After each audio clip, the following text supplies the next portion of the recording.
오늘 역대하 21장 같이 묵상합니다. 오늘 21장은 왕 한 사람의 이야기죠. 여호람 이야기입니다. 그는 여호사밧의 아들이죠.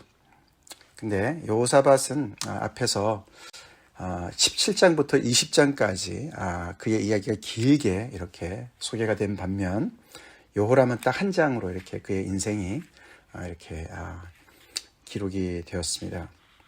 물론 또 이제 통치 기간도 아버지는 25년이고 이 아들 여호람은 8년밖에 안 돼서 내용도 좀 적겠지만 그의 인생이 이 분열 왕국 이후부터 봤을 때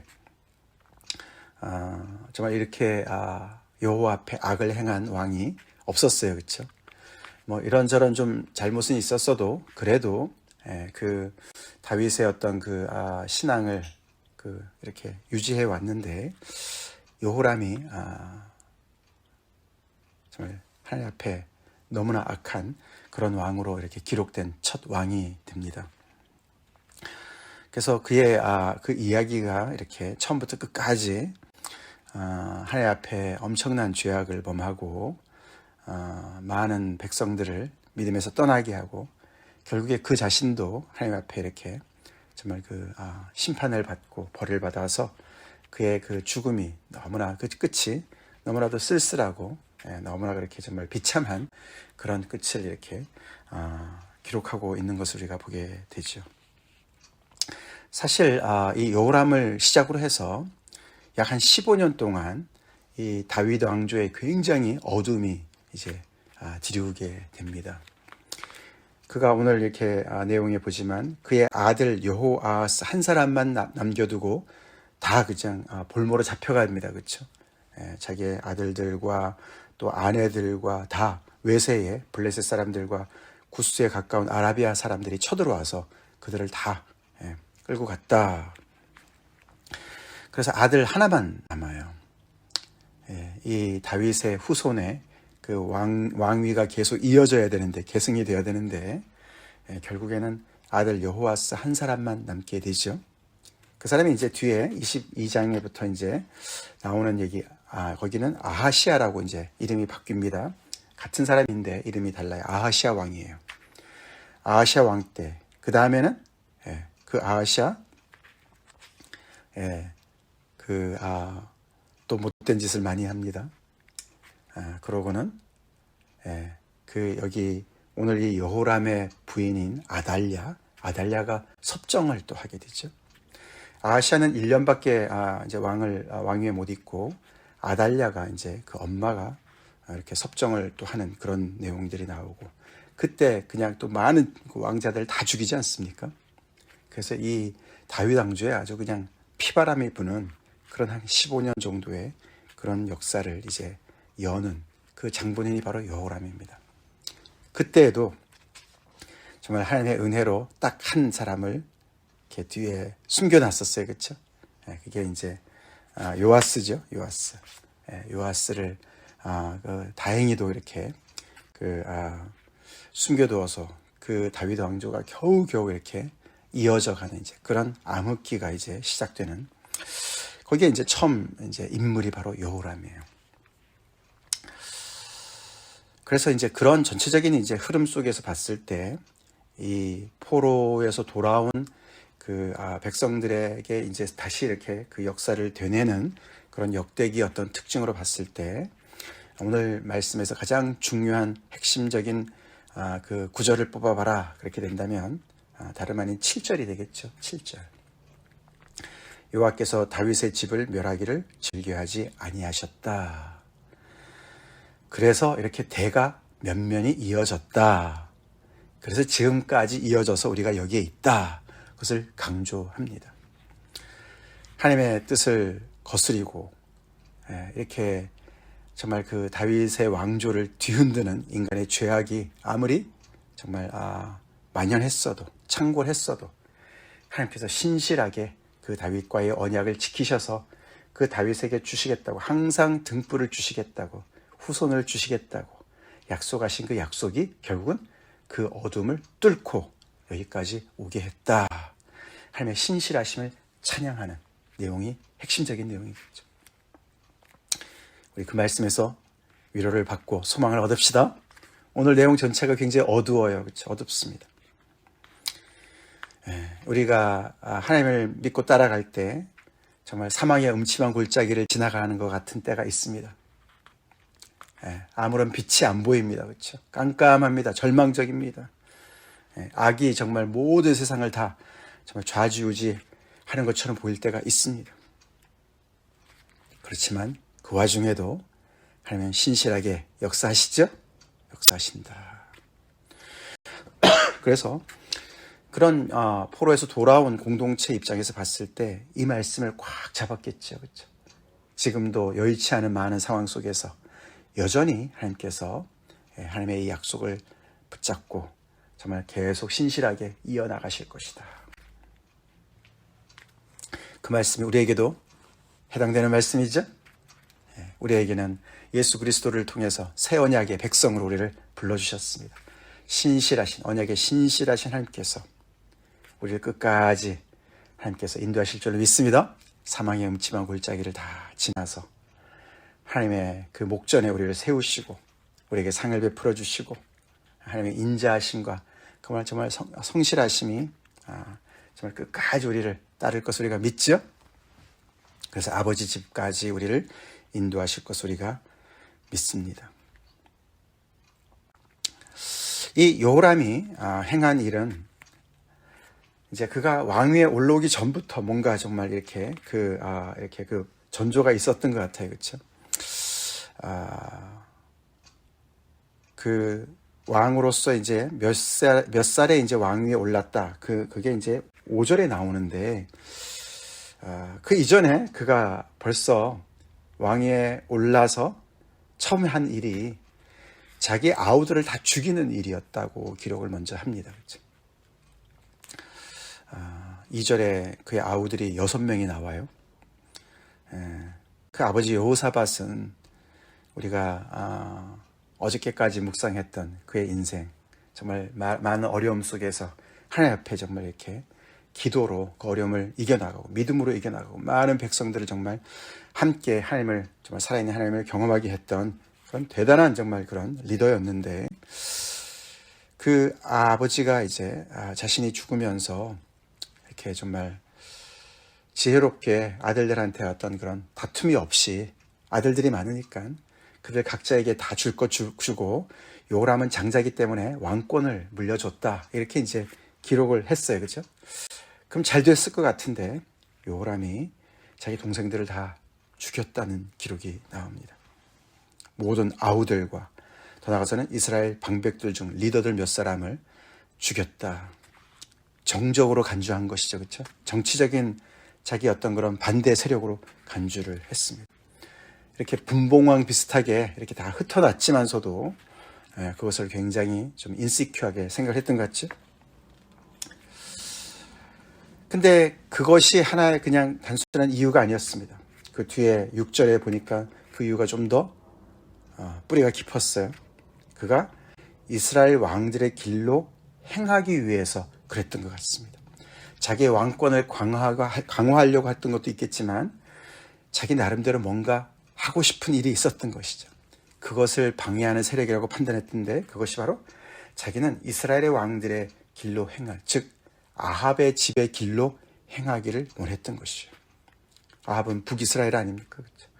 남유다 다윗의 길이 있고 자기 아버지가 지금까지 행해왔던 여호사밧의 길이 있고 그 여호사밧의 아버지 아사, 자기 할아버지 그 길이 있는데, 그들이 지금까지 쭉 지켜온 신앙의 전통이 있는데 그것을 버리고 자기의 정체성까지 버리고 북쪽 아합의 집의 길을 걷겠다라고 결정을 한 것 같죠.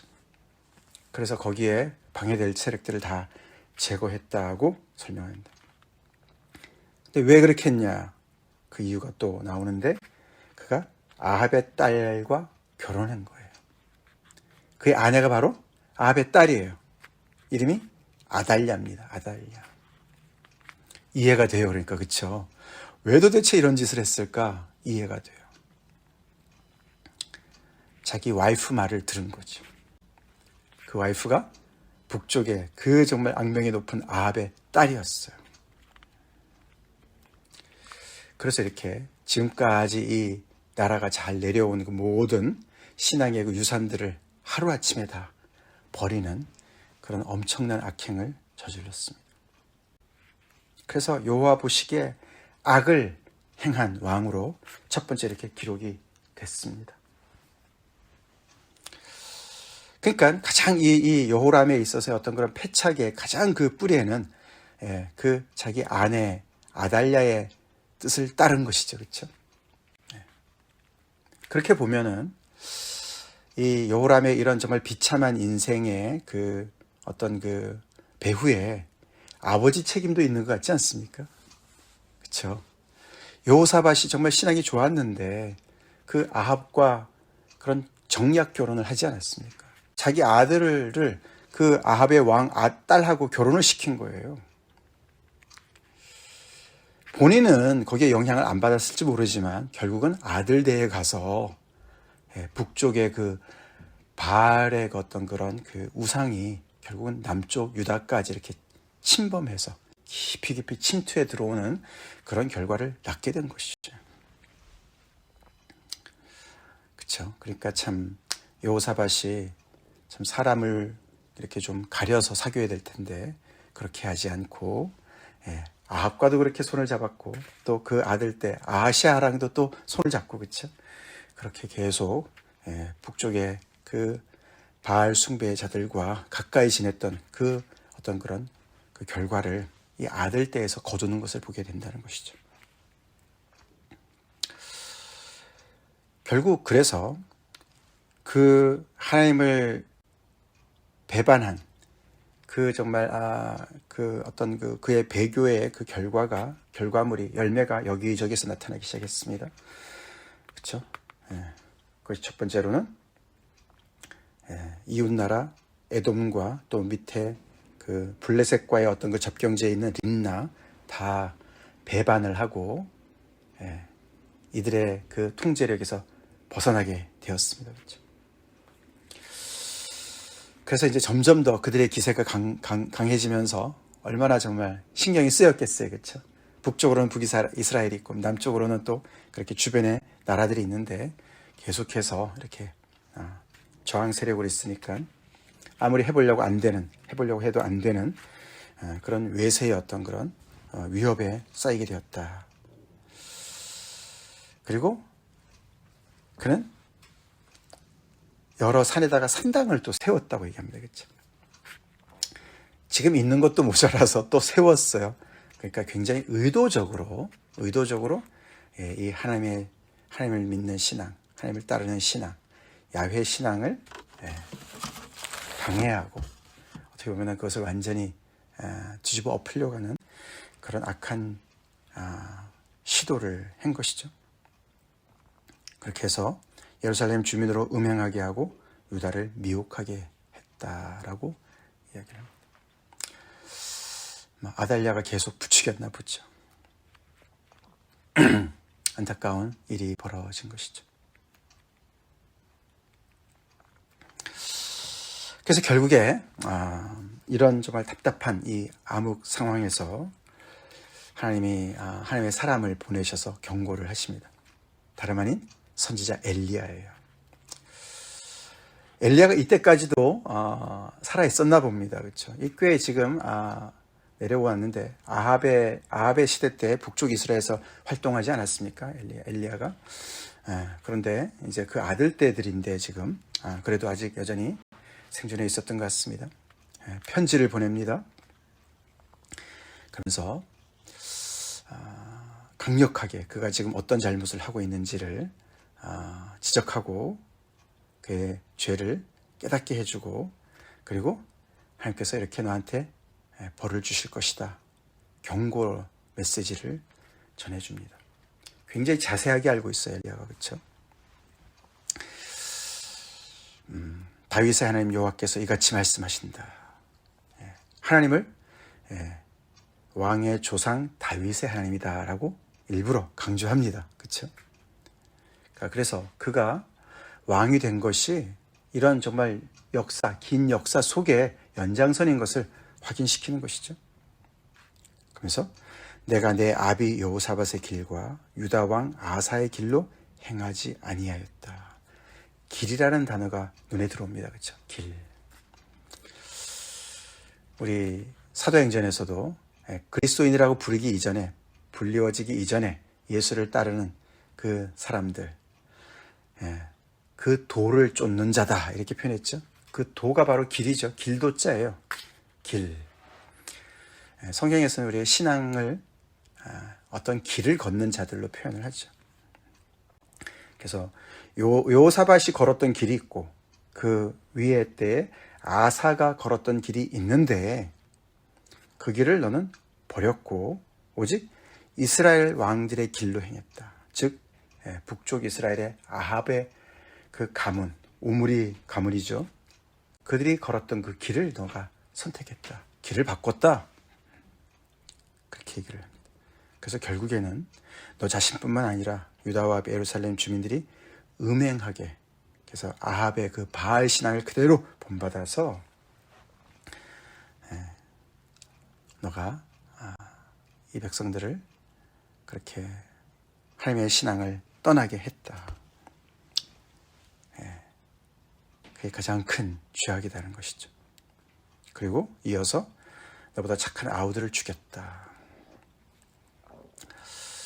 아마도 이제 이 아우들은 배다른 아우들이었던 것 같아요. 성경에 더 정확하게 나오진 않지만 앞에 이제 2절에 보면은 약간 좀 그런 이제 그 뉘앙스가 들어가 있습니다. 그래서 이렇게 다 나눠주고 어떤 그런 그 어떤 힘의 균형을 이루려고 하지 않았을까? 충분히 예상이 됩니다. 근데 그들이 다 너보다 착한 그런 사람들인데 너가 다 죽였다. 어떻게 정말 이런 일이 이 하나님의 백성 안에서 다윗의 후손에서 일어났다는 것이에요. 그래서 하나님의 심판이 어떻게 나옵니까? 14절, 15절 하나님께서 내 백성과 내 자녀들과 내 아내들과 내 모든 재물에 큰 재앙으로 내려서 치실 것이다. 사실 내 백성이라는 단어도 내 가족들과 그렇게 번역이 된다고 그래요. 어떤 이스라엘 전체에 임하는 것보다도. 그래서 결국은 이 여호람이 이렇게 하나님 앞에 대놓고 이 하나님이 지금까지 그 아버지와 그 위에서 걸어온 길을 대놓고 정말 거부하고 다른 길을 선택한 그 정말 죄악을 이렇게 아주 응징하시는 그런 이야기로. 그래서 결국은 그 큰 재앙이 다른 사람들한테도 임하겠지만 너 자신한테는 몸에 심한 중병으로 와서 그것 때문에 결국은 너무나도 고통을 당하고 창자가 빠져나오는 그런 병이다. 창자의 중병이 들어서 이런 어떤 대장염 관련된 어떤 그런 만성병이었던 것 같아요. 좀 찾아봤어요, 제가. 그래서 이런 좀 증세가 있는 병이 뭘까, 뭐, 여러 가지 몇 개 이제 후보들이 있는데, 뭐, 괴사성 대장염, 이런 게 제일 적합한 병명일 것 같다. 하여튼, 너무너무 이제 이렇게, 고통도스럽지만, 나중에 보면은 이제 창자에 막 빠져나오고 막 이런 엄청난 이제 어떻게 보면은 이제 보통의 어떤 그런 죽음과는 다른, 그래서 많은 백성들도 봤을 때, 저거는 하나님한테 벌을 받는 거야 라는 것이 이렇게 바깥으로도 드러나게 되는 그런 비참한 최후를 맞이하게 될 것이라고 엘리야가 이야기를 했습니다. 그 경고에 대해서 여호람은 회개했다라든가 뭐 이런 얘기가 없어요. 그렇죠? 그런 얘기가 없고 결국에는 그 이야기대로 이 땅에 큰 재앙이 임했어요. 블레셋 사람들과 구스에 가까운 아라비아 사람들, 남쪽에 있는 사람들이 결국은 이렇게 가세를 해서 쳐들어와서 모든 재물을 노략하고 아들들과 아내들을 탈취하고 다 죽이고 결국은 여호아하스 한 사람만 남겨뒀다. 그리고 그의 몸에 병이 들어서 결국은 2년 동안 계속 그렇게 앓다가 죽게 되는 그런 끝을 맞이하는 것이죠. 근데 거기서 끝나지 않습니다. 그렇죠? 하나님의 말씀대로 그대로 이루어졌을 뿐만 아니라 그가 죽은 다음에 백성들이 그 왕의 어떤 그 죽음에 대해서 존경을 표하거나 애도를 표하지도 않았어요. 그렇죠? 그것이 하나님의 어떤 그런 심판인 것을 그들이 알았기 때문에 조상들에게 분향한 것처럼 분향하지도 않았고, 아끼는 자 없이 세상을 떠났다고 얘기를 하고, 장사는 되었지만 열왕의 묘실에는 들어가지도 못했다. 다윗의 성에 묵긴 했지만 열왕의 묘실에는 들어가지 못했다. 그가 선택한 결과죠. 우리가 맨 끝에 이 말씀을 또 보면서, 또 아까 길들에 대한 이야기가 나오면서 우리가 시편 1편이 떠오릅니다. 그렇죠? 시편 1편. 복 있는 사람은 악인들의 꾀를 따르지 아니하며 죄인들의 길에 서지 아니하며 오만한 자들의 자리에 앉지 아니하고 오직 여호와의 율법을 즐거워하여 그의 율법을 주야로 묵상하는 자로다. 그러면서 그렇죠? 5절 6절. 그러므로 악인들은 심판을 견디지 못하며 죄인들이 의인들의 모임에 들지 못하리로다. 열왕들의 묘실에 들어가지 못했습니다. 6절에 무릇 의인들의 길은 여호와께서 인정하시나 악인들의 길은 망하리로다. 굉장히 선명하게 이렇게 양분해서 흑백과 같이 이렇게 설명을 해주는 이 구절을 우리가 보는데, 악인들의 길이 있고 의인들의 길이 있는데 그 끝이 이렇게 다르다라고 얘기를 했는데, 그것이 그대로 여호람의 인생, 한 개인의 인생에서 이렇게 벌어진 것을 요약을 해주고 있습니다. 다분히 후대에 반면 교사로 삼으라는 말씀이죠. 안타깝습니다. 참 이걸 보면 우리는 참 겸손해야 되는 걸 알 수 있어요. 그렇죠? 우리가 시험에 들지 말게 하옵시며 다만 악에서 구하옵소서, 예수님께서 가르치신 그 기도 속에도 나오지만, 사람은 환경에 이렇게 참 영향을 받기가 쉽습니다. 그렇죠? 아달랴, 자기 와이프의 어떤 그런 영향이 너무나 세고, 그러면 훨씬 더 하나님 앞에 매달려 기도했을 것 같은데, 결국은 이제 쉬운 길을 택한 것이죠. 그렇죠? 쉬운 길을 택했습니다. 고민하지 않았습니다. 그런 흔적이 안 보입니다. 그리고 결국에는 이 악한 길을 택하고 이런 엄청난 그런 잘못된 결과를 맞이하게 된 이 요람.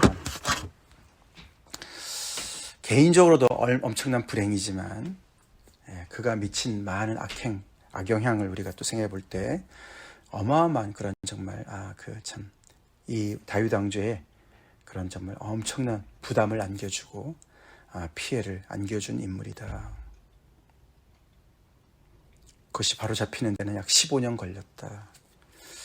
그 위기 상황을 결국 하나님의 그런 은혜 없이, 신실함 없이는 불가능한, 하나님께서 정말 이들을 다 심판해서 다 없앨 수도 있었던 그런 엄청난 그런 죄악을 범하게 된 그런 상황. 그것이 다 이제 이 아달랴라는 어떤 한 인물과 그 북쪽의 어떤 그런 영향력, 그것이 또 여호사밧의 어떤 무분별한 어떤 그런 그 정말 이렇게 아합과의 그런 어떤 친분, 이런 것들이 그렇게 스며들어와서 여기까지 이렇게 오게 하는 것을 볼 때 참 영적으로 우리가 깨어 있는다는 것이 얼마나 중요한가. 우리 어떤 한 번의 어떤 그런 선택과 결정과 이런 것들이 얼마나 정말 많은 오랫동안의 그런 정말 악영향을 미칠 수 있고 정말 그런 결과를 초래할 수 있는가. 우리가 영적으로 깨어 있어야 되겠습니다. 깨어 있어야 되겠습니다.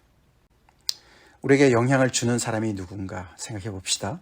나에게 영향을 미치는 사람이 누군가. 오늘 그래서 매일 성경의 그 제목이 금묵자흑이에요. 검은 데 가까이 가면 검어진다, 그런 뜻 아닙니까? 근주자적 금묵자흑. 좋은 제목이죠. 내가 가까이 하는데 그 가까이 하는 사람이 하나님을 경외하는 사람인가 살펴봅시다. 나는 어느 정도 관리가 가능한데, 나는 그래도 나름대로 신앙을 지키긴 하는데 내 후대가 어떤 영향을 받을까 생각해 봐야 됩니다. 우리가 세상 속에 사니까 하나님 안 믿는 사람들하고도 가까이 지내야 돼요. 그렇죠? 관계를 유지해야 돼요. 그러나 그 속에서 내가 어떤 자세로 그에게 어떤 영향을 미치고 있는가, 내가 영향을 받고 있는가, 영향을 미치고 있는가 생각해 봐야 될 줄로 믿습니다. 다 같이 기도하시겠습니다. 하나님 감사합니다. 오늘 참 안타까운 한 인생 요람을 우리가 보면서 또 반면 교사로 삼습니다. 다윗의 후손 중에 이런 왕이 처음으로 아버지 이렇게 등장을 했습니다. 아무리 신앙에 좋은 아버지 그런 본이 있어도 또 이렇게 너무나도 한순간에 딴 길을 가고 그것 때문에 결국에는 그가 거둔 그 인생의 그 결말이 너무나 정말 안타깝고 너무나 비참한 것을 우리가 보면서 아버지 우리가 참 늘 깨어서 하나님을 온전히 믿고 순종하는 그 아버지 신앙의 길을 끝까지 잘 갈 수 있기를 아버지 하나님 다시 한번 기도합니다. 아버지 우리가 어떤 사람의 영향을 받고 있는지 또 살펴보기 원합니다. 오늘 이 어둠 속에서도 하나님 다윗과의 그 언약을 지키시고 아버지 이렇게 근근히 그 명맥을 이어가시는 주님의 그 신실하심이 또 소망이 되는 것을 우리가 또 보면서 아버지 오늘날에도 우리의 소망 되신 주님을 바라보며 아버지 끝까지 우리의 야훼의 신앙을 여호와의 신앙을 지키며 의인들의 길을 가는 저희가 되길 간절히 기도합니다. 오늘날의 교회를 주님께서 지켜주시고 주님 부안해동하지 않게 도와주시고 악한 자들에게 영향받는 그런 나약한 신앙생활 하지 않도록 주님께서 지켜주시옵소서. 예수님 이름 받들어 간절히 기도 올리옵나이다. 아멘.